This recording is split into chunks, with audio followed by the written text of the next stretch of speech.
Have you heard about my twink plan? Have I discussed that on this podcast? I thought that this show was your twink plan. Yeah, well, Cameron, you're going to get me into fucking trouble with that.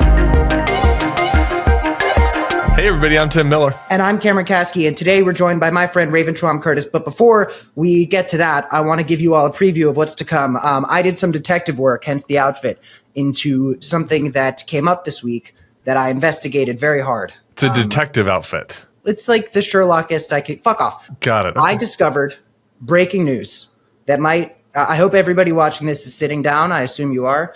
The young Republicans in this country might have a racism problem.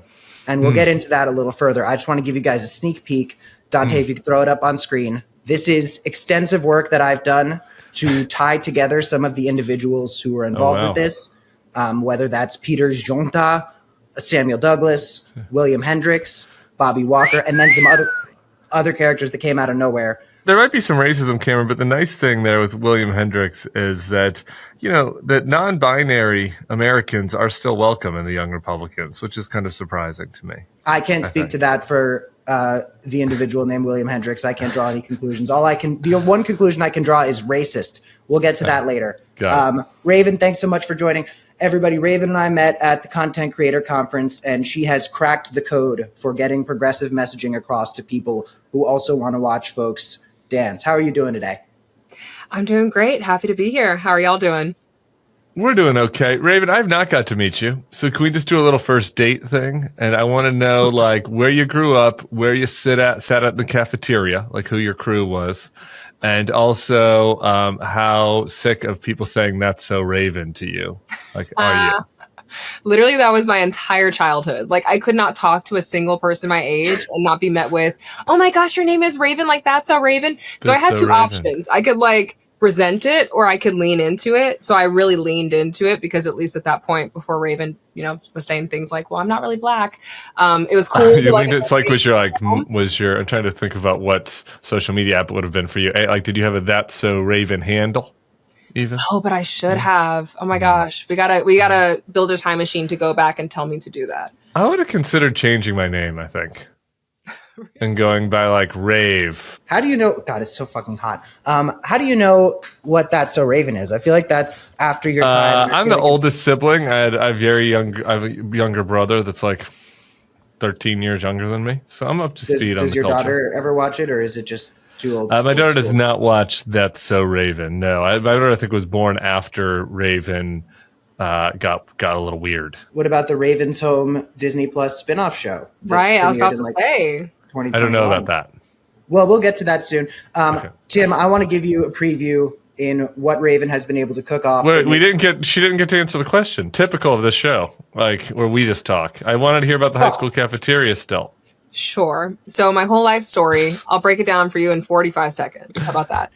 Yeah. I grew up all over. My mom was a professional singer and dancer on Broadway for like a decade. So people often ask me if I was a military kid because like I lived all over. I was born in New York City and then I moved to Houston for a little bit. And then I was in Vegas for a little bit and then in LA and then back in Houston. And then I went to college in upstate New York. And then now I'm in Chicago, living it up in the Midwest. So all over the place. As a result, I went to like a million different schools for K through 12.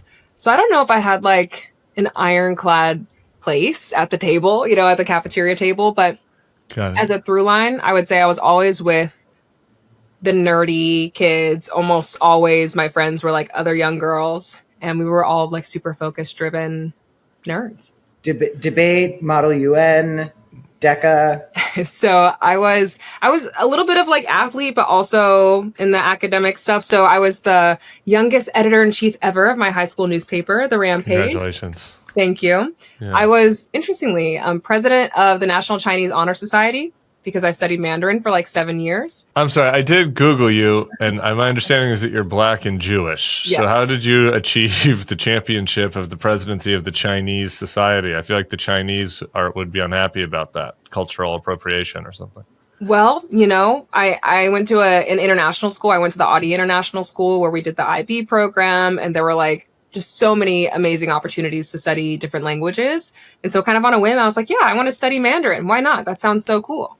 So I did. Okay, fine, Tim. I'll count to 10. Sun Su Wu Liu Qi Ba Zhou Shi. Hey, 你的中文名字是什么? I don't know. I've only spent so much time on TikTok. How is your Chinese now? Honestly, definitely used to be better. Don't have a lot of opportunities to practice these days, but if I got back into tutoring, I could probably build back up to like a strong intermediate advance. So president of the Chinese club, youngest editor of the newspaper. Mm-hmm. Track and field. What was the biggest like social scandal that happened while you were editor of the newspaper? Because at my school newspaper, some kid submitted an All Lives Matter think piece, and it got published, and there was a huge backlash to it, understandably so. Did you guys have something like that? What, you don't believe that all lives matter, Cameron? I don't believe that any lives matter. Oh, wow. Okay. You said nihilism. Woo. Or fatalism, or both. I don't know if we had like a all lives matter scandal. I think at least the people I spent my time around were pretty social justice oriented. So none of that. I mean, you know, there were scandals about like teacher turnover and things of that sort, and interpersonal scandals about people cheating on other people, but we didn't really publish on that in the paper. No think pieces on the cheating? No think pieces on the cheating. No, I don't think I could have gotten that past our history professor or teacher who was overseeing everything. Wow. So did you have a tiger mom then? Or are you of the tiger mom generation to achieve all those markers? Are you familiar with Amy Schwa? It's kind of her fault that we have the fucking worst person in America as the vice president of the United States. Kind of a long story. Anyway, you could do it. Wait, can you explain this? I don't know what this is. Amy Chua, I think it was Chua, wrote a book. This is all kind of from memory, so we're going to have to fact check me. But the book, I believe, was called Tiger Mom, or it was about tiger moms. It was about Asian mothers and the way that they get their children to be strivers and achieve. And when J.D. Vance went to Yale, she was like a mentor of his, and she gained a lot of fame and notoriety from the Tiger Mom book, and so she helped open a lot of doors for J.D. Vance. She was one of his first mentors, and then he had a mentor of David Frum. Then he kind of left David Frum by the wayside when David Frum got out of step with the Trumpies. Then he got Peter Thiel as a mentor, and then he really kind of hit the jackpot with that one. So he's been kind of popping around for daddies for a while now. And in that case, I guess it was a mommy originally. But I don't know. I just thought that the Amy Chua like book was about like, my child will be the president of the Chinese club and do track and field and do the editor of the newspaper. And so was that just you? It was not driven by your parents? You're just a striver? Definitely not driven by my parents. I mean, also my mom is Black. I don't know if wouldn't work. Did your mom try to make you a theater kid? No, but I also was a theater kid. I was Audrey in Little Shop of Horrors. So I was the dentist. Hey, let's go. Tim, I played the character that was her character's abusive boyfriend. Guys, I'm feeling really bad about how I spent my time in high school is all. So we got to move on to something else, I think. I'm feeling really embarrassed. I was a Model UN champion, but I was doing. And I hold space for that truth. But now I'm going to tap into my detective powers one more time. I have a feeling that you went to Northwestern and that after that, you probably ended up going to Cornell. And I'm not going to reveal how I might have put that together, but am I hitting the right notes here? Almost inverse. I went to Cornell for undergrad and Northwestern for grad school. What'd you study? Okay, it's a very long, obnoxious list of things. Because if you haven't noticed, I'm a super overachiever. So I double majored and I double minored in undergrad. My majors were feminist gender and sexuality studies and Asian studies with a concentration in China. I studied Mandarin throughout college as well. And then thank you. And my minors were Africana studies and inequality studies, which is basically like sociology. And then my master's degree is in Black studies. So basically like the DEI nightmare that Republicans talk about. Boy, I think the IRS is going to be coming for you based on the recent news. I think that you're a problem in that case. I guess I could ask you this then. My follow-up question is, given that the credentials, given how high achieving you were, if you go back to 20-year-old Raven and you say you're going to be successful and it is going to be doing Instagram dances where people follow you and you post about politics and you're something called an influencer that we wouldn't have had then. What do you think young you would have thought about that? She would have been incredulous. I mean, I tell people all the time, I never thought that I would be doing this as my full-time career. It really is well, in some ways a full 180 and in other ways very aligned. A full 180 in the sense that I was in an MA PhD program. My plan was to become a professor and work in the academy for the rest of my professional life. So it's a 180 in that sense, but not a 180 in the sense that at the core of what I do, it's driven by community, care for community, and a desire to educate. So I'm maybe not doing that in the classroom anymore, but I am doing it every day on social media. I am doing it through edutainment, right? So, it's kind of funny. It's a weird vehicle to teach people things or to share positive news, to like do a trending dance and then have text above me. But I realized very early on that it works. Like you take the thing that's already trending, you attach the hard news or the good news or what have you that maybe people wouldn't engage with or read an article about because people have a very short attention span, and you marry them together, and then suddenly you have edutainment. You're educating people and entertaining them at the same time. And that's one of the things that I like about your content, that there's other content creators who go viral. I don't think that they hit these notes in a way that they should. Is I actually learn new things from your page. There's information you share that I am not seeing every other person on the fucking internet cover. And I actually think that's a great way to segue into the video that I pulled so everybody in the audience can know what we're talking about with the dancing news. Dante, can you throw it up right now? I don't know what she doing. This bitch just giving it out. What the hell? Girl started wham in a circle. Even if a little make a jump like a hurdle. Girl started wham in a circle. I didn't know that about North Carolina. Like, that's new information that I just got. I didn't either. I had a follow up on that. I watched that video as well, that reel. What happened? I needed a little more. I need you to do like 3 dances. I needed 2 more slides. Well, see, but that's the great thing about this format. It's an invitation for curiosity, for people to do the deeper dive, right? Like there's only so much I can actually capture in a sentence or 2 of text, but hopefully the goal is that it'll pique interest enough to encourage more research. Okay, well, could you do my research for me right now, though? Because I'm kind of lazy and we're live on the podcast, and I could Google, but I would be not focused on you, Is that Roy Cooper? No, it's Josh Stein now. Josh Stein. He's the one who's going to run with Al Franken so we could have the Frankenstein ticket.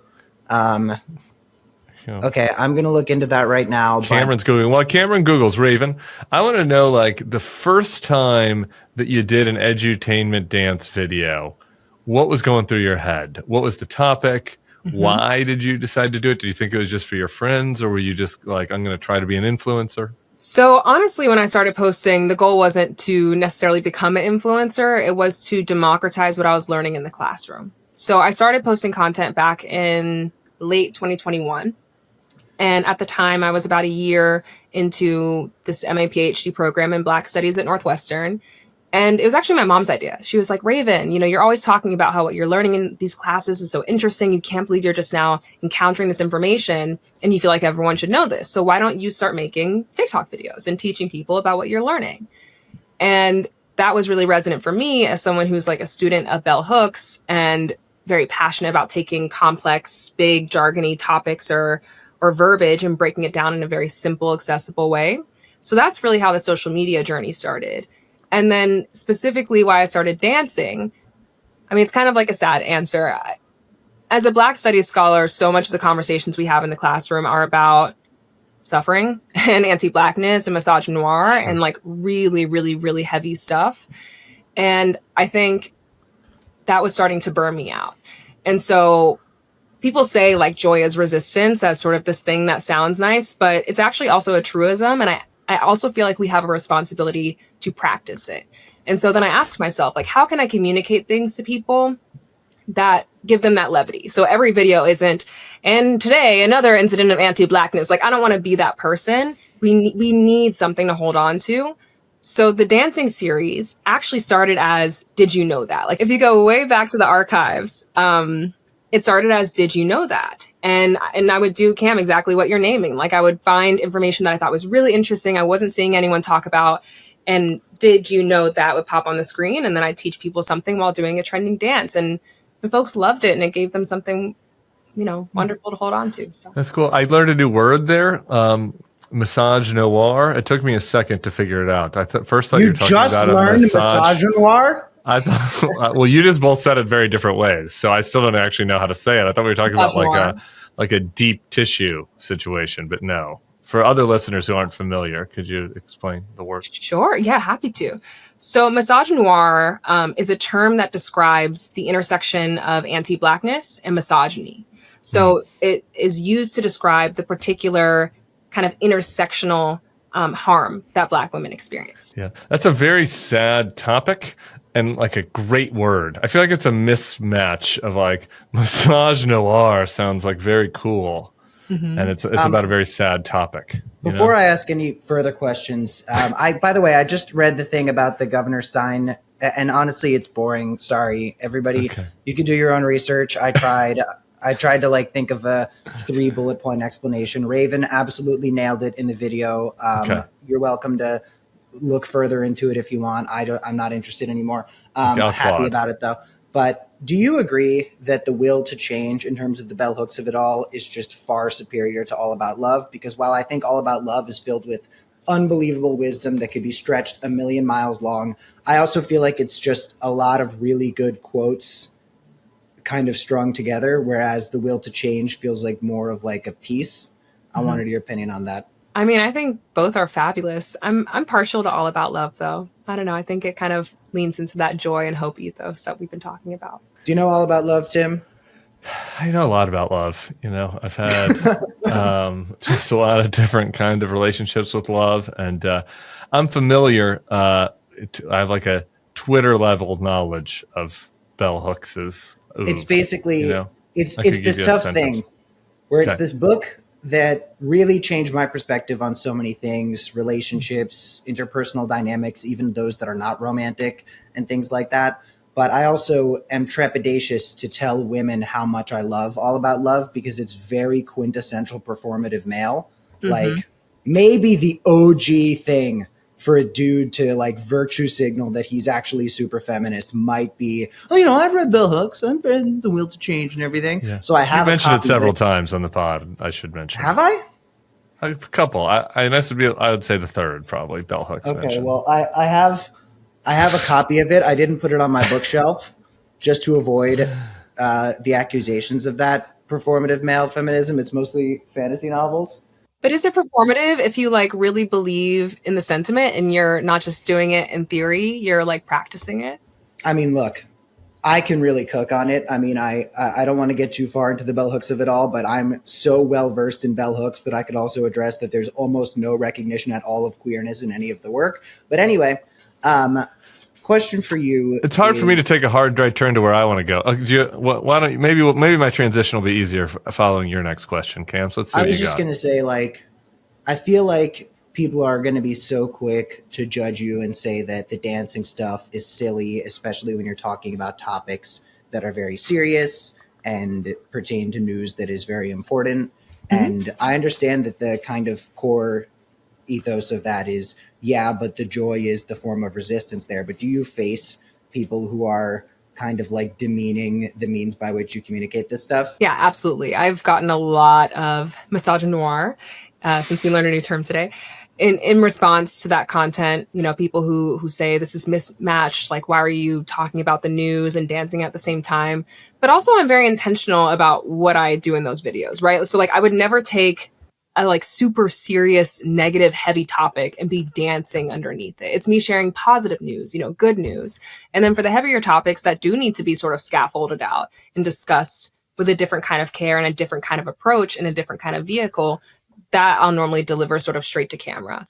So I guess my response to the haters is, you're just mad because I could do it all. Like what's wrong with me being smart and being able to tell you straight to camera what's happening in the world that you need to grapple with, while also being a human being who likes to dance and move my body and share things with you in interesting ways that will hopefully reach and positively impact a lot of people.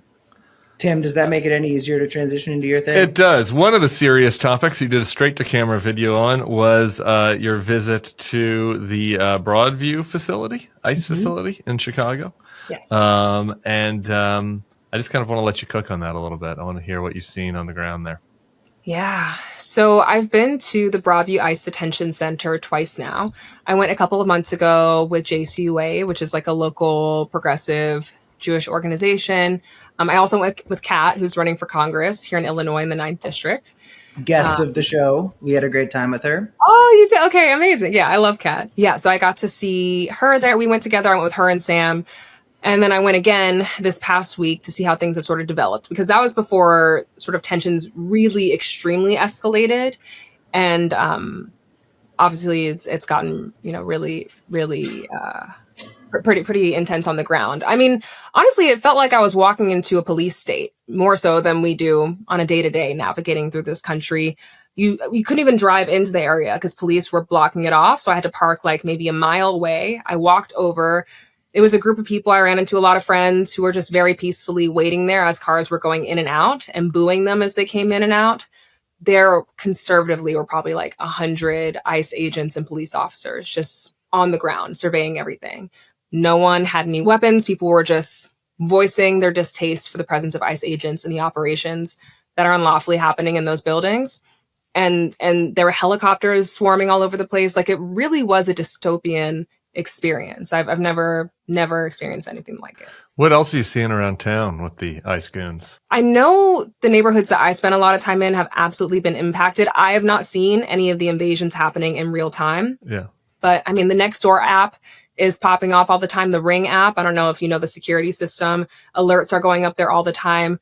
I've really just been so impressed by the people of Chicago sharing in real time what's happening so that people can make decisions to protect themselves. I think this is a unique experience as someone who also spent a lot of time growing up in Texas, that like, it feels like a united front, both in terms of our leadership, the lieutenant governor, the mayor being on the same page about, we don't want y'all here. We didn't ask you to be here. And we're going to do everything in our power to get you out and to limit your jurisdiction while you're here. And then also among just the residents of the Chicagoland area being united in our distaste and disdain. So that's empowering, but still upsetting. Was Chicago the city where that guy on the delivery bike outran the goons who like tripped over each other in like a Three Stooges way? Yes, you know that video? I believe so, yes. There's so many videos. I haven't seen that one. It seems like a lot of the stuff I've seen in Chicago, I know that the word resistance has kind of become a description for a specific type of generally center-left, liberal Gen X mother. But I feel like what we're seeing in Chicago is actual resistance, and it's been really interesting to see. Tim, I'm curious, with the people that you've talked to, because I know that immigration is one of the top things Bulwark is focused on right now. Like, do you think there's a point at which they just get bored somewhere like Chicago? Like, what does it take for them to withdraw from a city like that? I don't know the answer to that, because there are a lot of other cities I could go to, and Trump has already kind of alluded to that. I think that definitely, there has been meaningful pushback, like you're saying, Raven, from both the people of Chicago politically, legally, and it has slowed the process of what they wanted to do there. But these guys are going to have an unimaginable amount of money. And you talk about just seeing this being outside of the ICE facility there, Raven, but like the amount of money that is going into ICE is only increasing. Like, they've just allocated a ton, and they are flush. So like, it would have to be a political opposition that would stop them. And even still, it almost feels like, with Stephen Miller and the administration and Noam and Homan, like they have an objective. I don't know if they actually care that much about the political consequences. They have the resources, and they're going to have a lot of new hires they're going to be able to do. They're opening new facilities. They have all the fucking fancy weaponry, and in Chicago they have the damn helicopter that people were rappelling off of. So I don't. To me, I feel like it's escalating, unfortunately. But I don't know if that's necessarily true about Chicago. I talked to Pritzker about this week, and he kind of felt like it's it was expanding out of the city a little bit, but there had been less. I don't know. What are you hearing?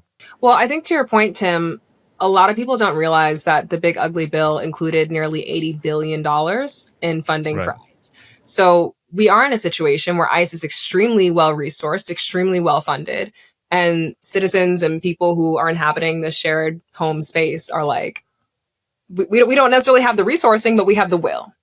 And I guess I just want to name for people, while I certainly understand the pessimism, and I think what you're naming is real, so many of our civil rights movements are built on the political will of the people, not necessarily being as well resourced, but being extremely well organized and cohesive in our desire for whatever bad actor to stop being present in shared space. So it certainly helps to have resources, but it's not all be all for how everything will shake out. That's true. Is it true that they're offering like $50,000 signing bonuses and student debt relief and everything? So they're just trying to lure in Zoomers who can't get a job because their job got fucking stolen by AI. Have you heard about my Twink plan? Have I discussed that on this podcast? I thought that this show was your Twink plan. Yeah, well, you're going to get me into fucking trouble with that. No, it is not. My Twink plan is related to ICE, and I want to infiltrate it with Twinks. The Twinks need money and resources. They live expensive lifestyles. Like, you see them wanting to fly around, spending beyond their means. They join ICE, get 50 grand, okay, and then can be kind of like a reporting vessel from the inside, like a secret unit from the inside, giving us the tea. And otters are just incapable of this? I guess otters could do it too, but it's funnier to think of them as like a Twink strike force within the unit, that's working against the leadership. I'm in like 3 group chats that could be described as that. I feel like this would be a good Netflix show also. Twink Strike Force? Yeah. We could probably just cast it like off of a bunch of our guests too. Right. Anyway, I'm just throwing out ideas. It's still at the development stage. Before we get into some of my detective work, because boy, have I got a powder keg for everybody today. Raven, do you have any hopeful messages to share? Any things that are kind of empowering you right now beyond just sort of the opposition you're seeing in Chicago? I think I derive a lot of hope from other people that I see, colleagues in this space who are standing 10 toes down in this moment. I'm thinking specifically of Roland Martin. I've been on his show a couple of times, and he says all the time, when we go on his show as panelists, that it is so paramount in this moment that Black media comes to the fore and that we take autonomy over our stories and how we tell our stories.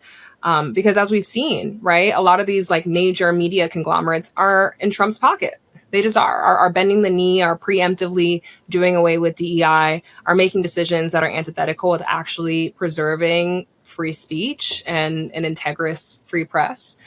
So that's not to say that integrous free press only happens in Black media spaces, but the immediate thought that came up is that I feel really, really energized by people that I'm in community with in this moment who are taking back the narrative in a very intentional way, doing things like on the ground reporting, right? Like when I went to the detention center, that was me trying to be a part of that sort of unfettered viewpoint on what's happening. Cam is doing some integrous reporting, but it is fewer and further between.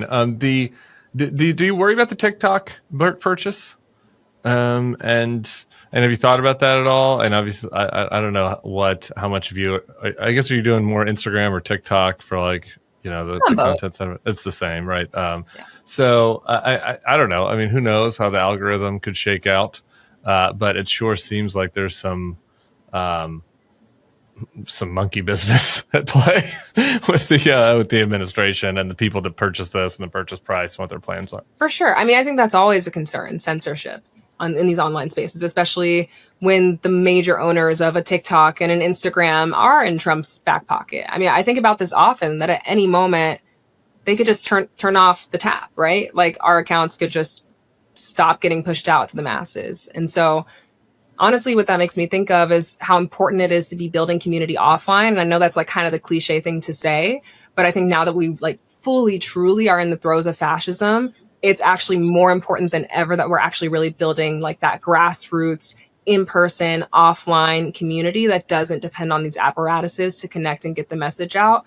Because we can't guarantee that we're going to have the same access, or that when we do engage with these apparatuses, we'll actually be able to reach the people we've historically been able to reach. So I think that's, a question for creators to ask themselves, both in terms of actually getting the message out and also like what kind of autonomy we want to have over our work. So maybe moving things to platforms where we do have more native control over, the content that we're putting out native to those platforms relative to other platforms that we know are more hostile to our work.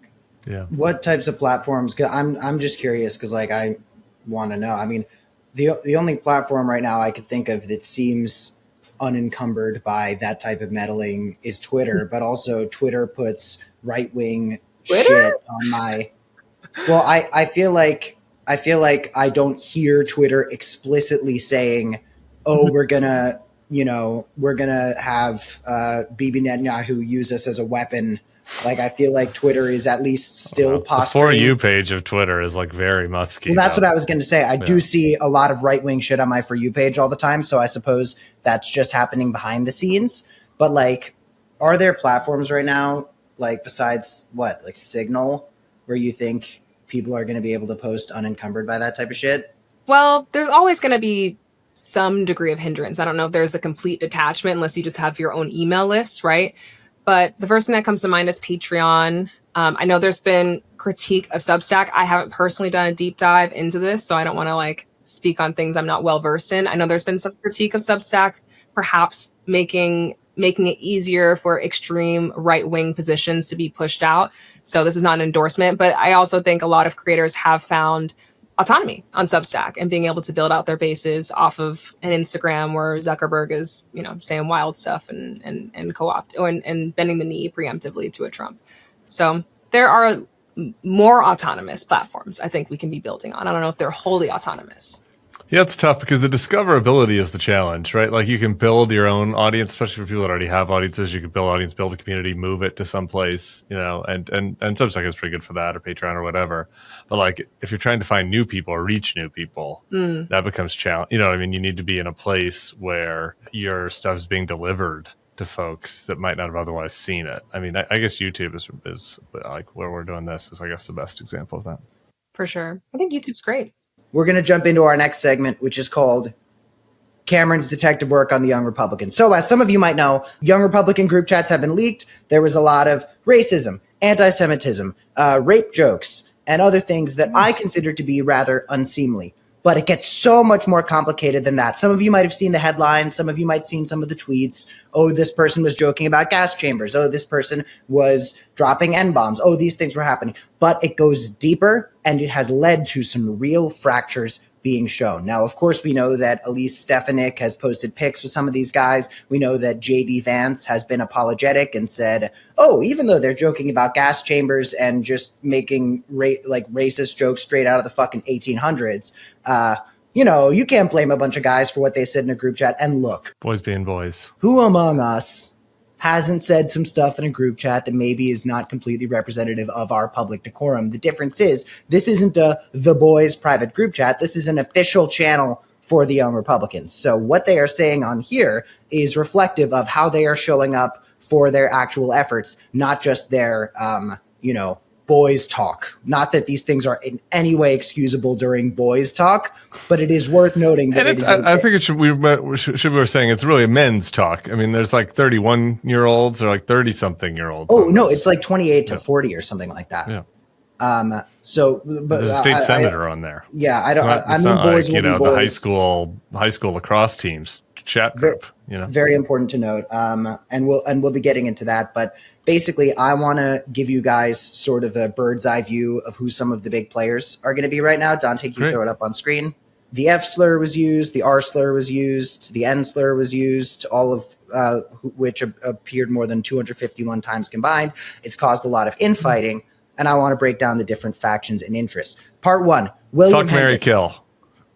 Part one, William Hendricks, right in the middle. Kansas Young Republicans vice chair. Used the N-word in multiple different spellings. Then we've got Bobby Walker, top right, was vice chair of the New York State Young Republicans, referred to rape as epic. He also uses the moniker Eye Patch McCain, originally coined by conservative commentator Tucker Carlson, in an apparent reference to GOP rep Dan Crenshaw.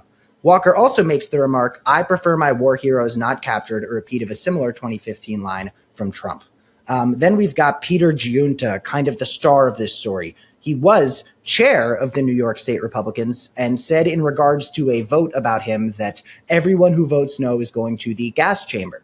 That vote was for him to be chair of the Young Republican National Federation, the GOP's 15,000-member political organization for Republicans between 18 and 40 years old, which, again, by political standards, 40 is actually pretty sprightly and plucky, but fully grown adults, great point, Tim. Then we've got Samuel Douglas's, when talking about a woman who was apparently Indian, but then he discovered she was not Indian, he said, she just doesn't bathe often. This is Samuel Douglas, a state senator from Northern Vermont and the head of the state's Young Republicans in a reply to Giunta. Then a guy named Joe Maligno, who previously identified as the general counsel for the New York State Young Republicans, who said, "Can we fix the showers? Gas chambers don't fit the Hitler aesthetic." Woman named Annie, which, by the way, none of these people pictured here have anything resembling aesthetics, so that's worth noting.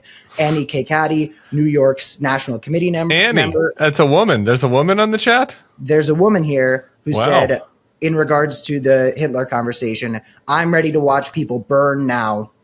Alex Dwyer, chair of the Kansas Young Republicans, made a joke about Trump burning the Epstein files. And J.D. Vance, instead of the layup of denouncing it, said, "I refuse to join the pearl clutching when powerful people call for political violence." It is, of course, worth noting that there was anti-Indian hate language being used and disgusting jokes about Indian people in these very texts. And J.D. Vance has an Indian wife and Indian children, so that is very brave of you, J.D. Vance, to be such a fucking loser about that. You ought to be fucking ashamed of yourself. But I want us to meet Gavin Wax, the next big character here. Cameron, you underestimate me. What do you mean I underestimate you?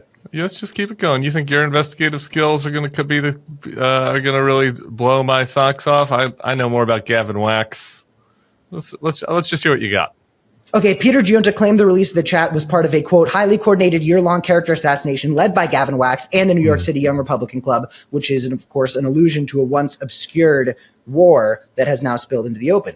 Quote, "These logs were sourced by way of extortion and provided to Politico by the very same people conspiring against me. What's most disheartening is that despite my unwavering support of President Trump since 2016, rogue members of his administration, including Gavin Wax, have participated in this conspiracy to ruin me publicly simply because I challenged them privately." Now, this Gavin Wax, according to Politico and LinkedIn, was a staffer in Trump's State Department, formerly led the New York Young Republican Club.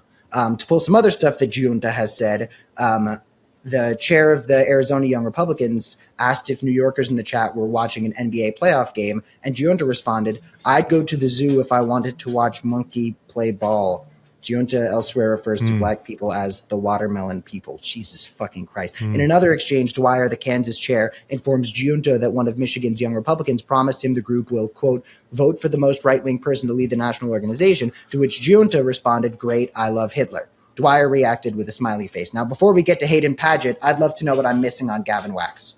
Gavin is such an interesting character, actually. And I was going to do a big long-form thing on him that just didn't happen for a variety of reasons. But so I spent a bunch of time with him at the New York City Young Republicans Club, which they have a speakeasy in New York City that opened during COVID, where they would have COVID parties because other places Is that weren't Dime open. Square? No, they definitely did some stuff with Dime Square, but they have a much more dorky Young Republican speakeasy clubhouse that is not in Dime Square, but it's not so far from it. Your New York geography is better than mine, but it's more closer to Midtown than Dime Square. But the Gavin also leaked a separate racist group chat about, this was maybe 2 years ago, about another about some Ron DeSantis influencers. This was like a Trump versus DeSantis type thing, where there was a group chat of young Republicans that were DeSantis supporters that Gavin Wax leaked and trashed them. So he is skilled at the art of text leaking. He does seem to have access to a lot of racist chats, I guess I would notice, among Gavin Wax.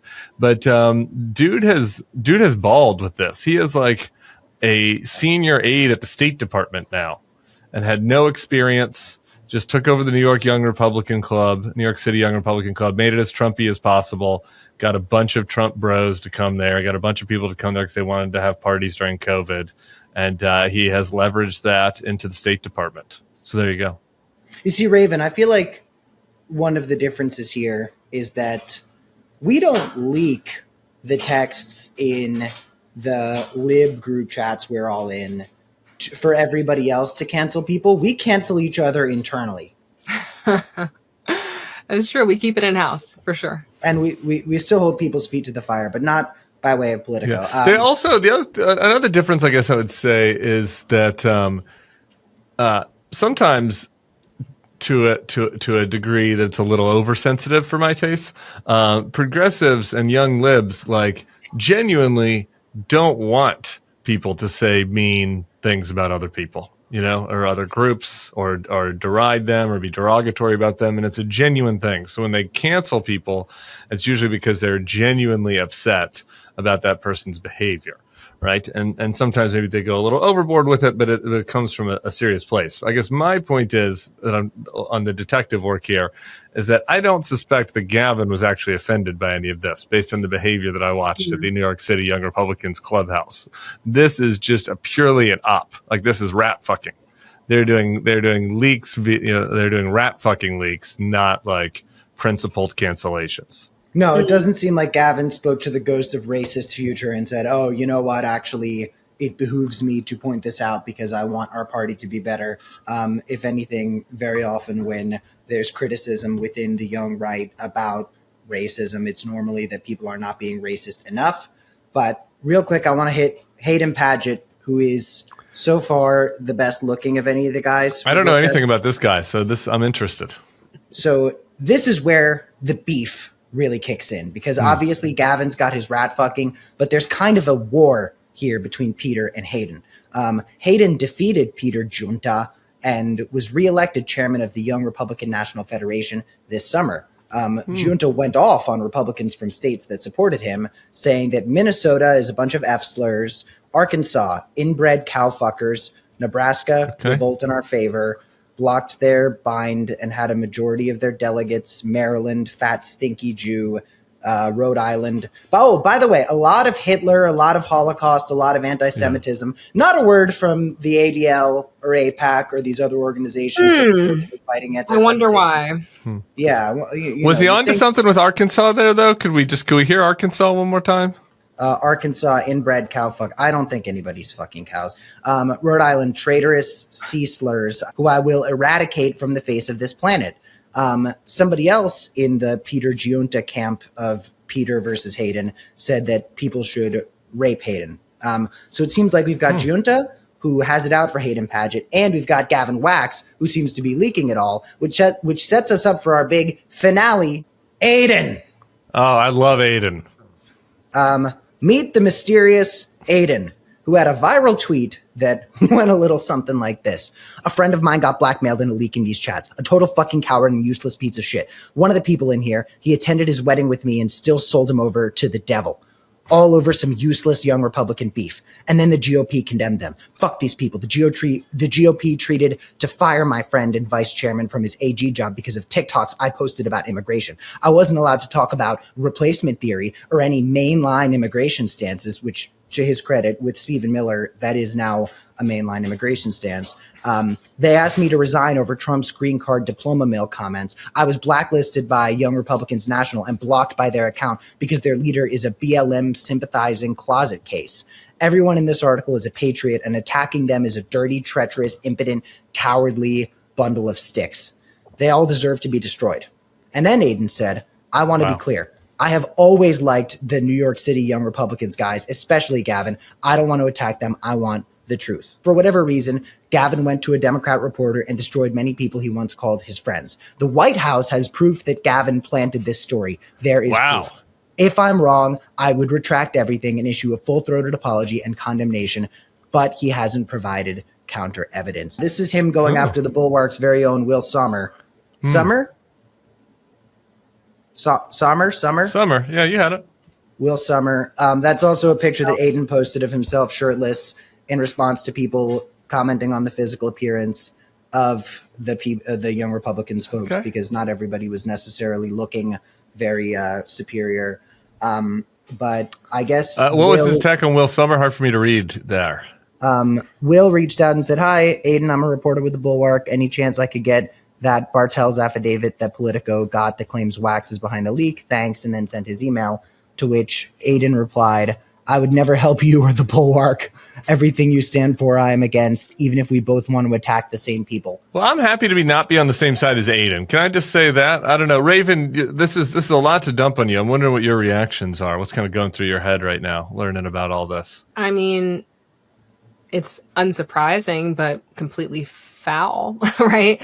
That these spaces exist where people are just peddling out misogyny and ableism and anti-Semitism and anti-Blackness. But It's not surprising. Like, this is just a supposedly safe space where they were saying the quiet part out loud. A lot of the quiet part gets said out loud anyways, but this was like a totally unfiltered version of that. If anyone is reading this and is surprised, you have not been paying attention. Yeah, But, I want to get to Cam's big finish, but to your point about how it's like the quiet part out loud, right? Like, I just let's take seriously. It's very challenging because he's such a douche, but let's just take seriously the argument presented by JD Vance and Mr. Aiden and his triceps and others who are like, this is fucking around. This is joking. You know what I mean? Like, you guys are, this is like bad people, you know, whatever. Our political enemies are trying to use this when it's really nothing.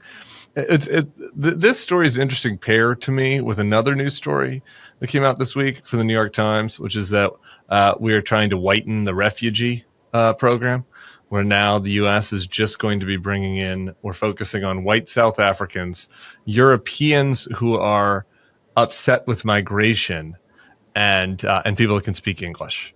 Those are going to be the priorities going forward in the refugee program. And it's like, that is the refugee program that you would put in place if the people on this text chain were in charge of the refugee program, right?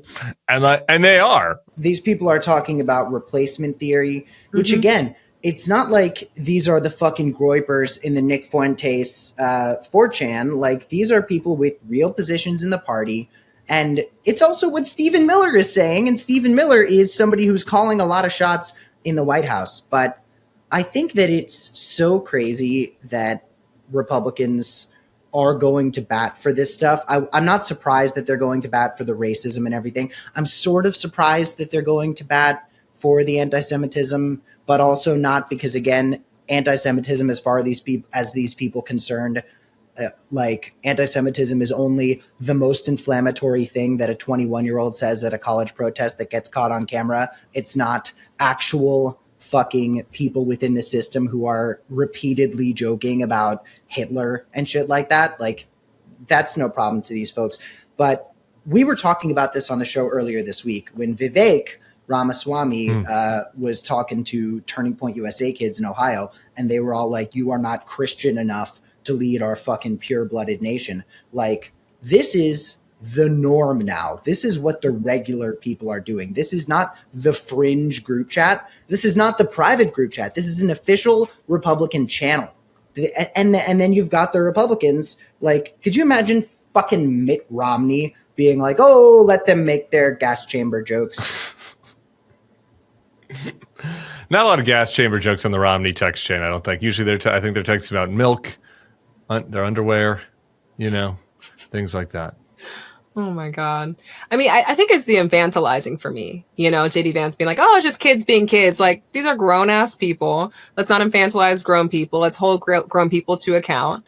And it's honestly giving to me the same energy as like boys will be boys. Like, it's those kinds of sentiments that make more mainstream and palatable extremist culture that genuinely harms people who are most vulnerable. And so it's interesting to see like people from the White House coming out and responding to this and acting, you know, incredulous. Like, how could you say this chat has anything to do with Trump? He's not in this chat. Everyone just wants to blame everything on him. Well, when you have a bigot who's the president of the United States constantly peddling bigotry and making it more mainstream and making it more palatable, of course we're going to see more sentiments like this, to your point, Cam, right? Like, become the norm. It's directly the result of the political environment that he's fostered. Right. And the idea that it's not is so insane. And it's like, again, I already said this, but JD Vance, you have a brown wife and brown children. You think that there's room in this party for you when daddy goes away? You think that when you are not being fucking held up like a puppet by Donald Trump, I don't even think Peter Thiel can protect you. Like, you are somebody who is broken beyond the white supremacist standards that these important people in this base. And I think this group chat is actually very important. This isn't just like a fun little MAGA civil war to take a look at on the podcast. This is the people who are officially involved with the party. There are actual members of the party in this chat. This is not just the people on the fringe. This is, you know, this is the same thing as seeing Laura Loomer and Stephen Miller in the White House. Like, this is the norm now. And the next Republican who is going to be I genuinely think the next Republican nominee is going to be somebody who is way more like this than even Trump.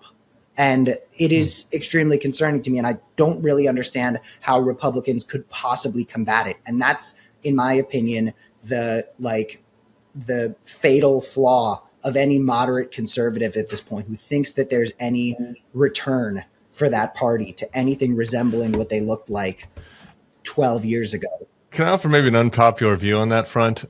Because I share your view of the trajectory of where we're heading. And I don't, yeah. And it's kind of goes without saying that moderate conservatives are like have made a deal with the devil and are making a flawed choice. I also think it's a flaw of sometimes like folks on the left's way to engage some of this, because like these guys, like their opinions are so fucking gross and sick, that like, honestly, like if you showed that picture of those four guys and then you showed their texts, like what? 28% of the country is for that. Like a pretty small percentage of the country is for that. And like trying to like appeal to people that have, maybe some other lesser problematic views and like reach them and figure out ways to reach them and bring them into the tent is something that I think is probably wise given the scale of the danger of the threat on the other side. And sometimes I feel like that's not really happening. I don't know. What do you guys think about that? In theory, I agree with you, but my heart is like, so I think everyone is so disgusted with one another. Like I'm so disgusted with people who chose this man again, like knowing who he is, Same. knowing what his presence in that position of power means for our nation. I think so any modicum of trust that was there has been so fundamentally broken. And I guess for me as like a pundit, it's not my job to necessarily, reach across the aisle and be like, come into the camp. That's the politician's job. Well, but it's your job to like appeal to different people online, I guess. Try to appeal to different, Yeah, for sure. or educate different kinds of people. For sure. I just, there has to be like a baseline of repair and trust to even reach over, I guess is what I'm saying. Yeah, I hear that. Well, everybody, I think AOC made a great point in her town hall with Bernie, which is it's the Democrats' responsibility to go to the MAGA people and the people who have set us up in a situation like this and say, no matter how much we need to combat your belief system and the results of it and everything, that doesn't mean you don't deserve health care. That doesn't mean the government should not be working to provide you with things. And two things can be true at once. Raven, thank you so much for joining. Timothy, have a wonderful day. Everybody will be seeing you soon here at the Bulwark. Appreciate you guys. Thank you so much, Raven. Thank you.